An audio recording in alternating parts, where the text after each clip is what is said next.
Coucou, bonjour, bienvenue sur cette vidéo. Je ne sais pas si je vais réussir. La voix off, ça fait 3 fois que je la recommence.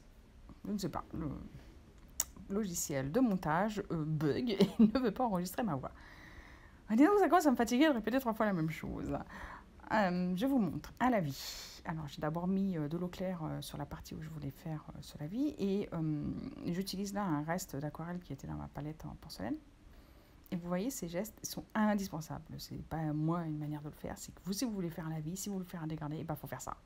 Gauche, droite, gauche, droite, gauche, droite. Et puis, on descend vers le bas, et puis on n'appuie pas trop, on laisse un petit peu sécher, on va remettre du pigment. Voilà, là on laisse sécher, je vais revenir en bas. Bon, il fait 30 degrés, donc oui, le pigment sèche assez vite.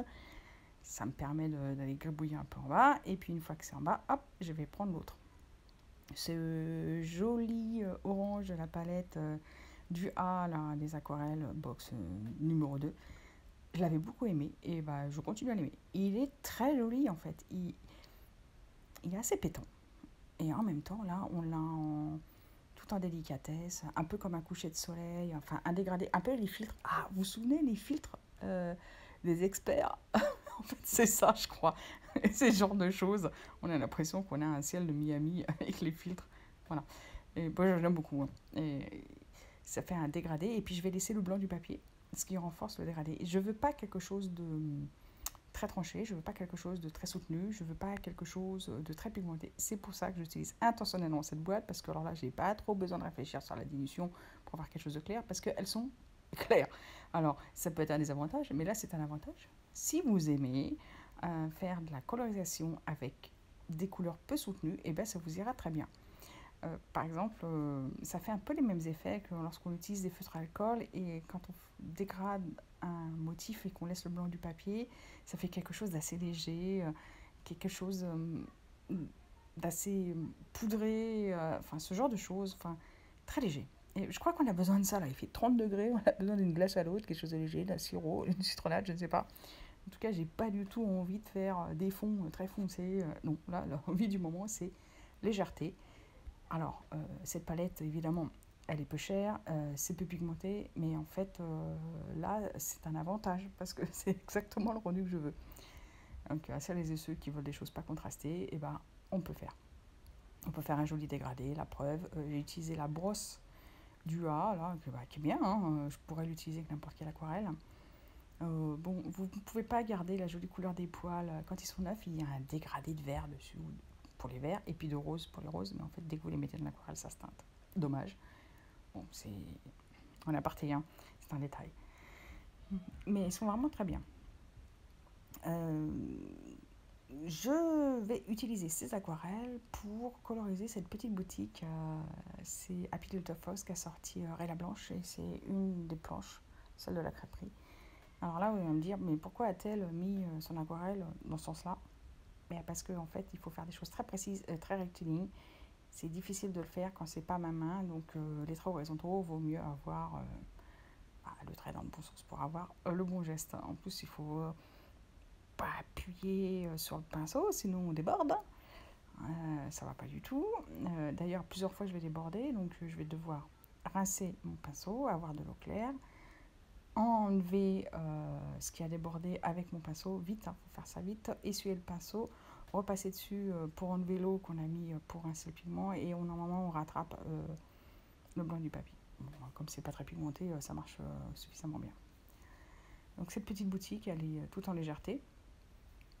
Comme ça sèche très très vite, parce qu'il fait très très chaud, eh ben, j'ai pas besoin d'attendre longtemps. Il me suffit que j'aille un petit peu partout sur mon dessin. Et, bon, alors faut pas que je laisse traîner ma main pour pas étaler la peinture, parce que ça, c'est assez régulier chez moi.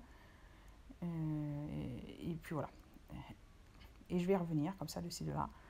Je fonce un peu les bords pour donner un peu de caractère et un peu de profondeur. Je mélange aussi un peu, mais on peut très bien prendre les couleurs du golet. Si vous avez peur des mélanges, et franchement, ça vous fait peur parce que vous ne savez pas comment faire, vous ne faites pas, hein. Vous prenez directement les couleurs de la palette, vous n'êtes pas obligé de mélanger. En plus, ils ont fait deux couleurs de chaque, donc on peut utiliser rien que les deux couleurs comme ça, puis c'est sympa. Hein. Voilà.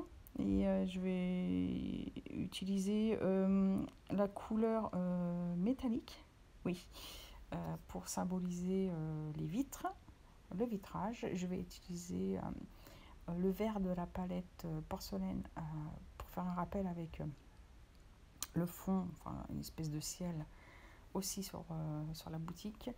Je vais utiliser le orange pour le petit rideau.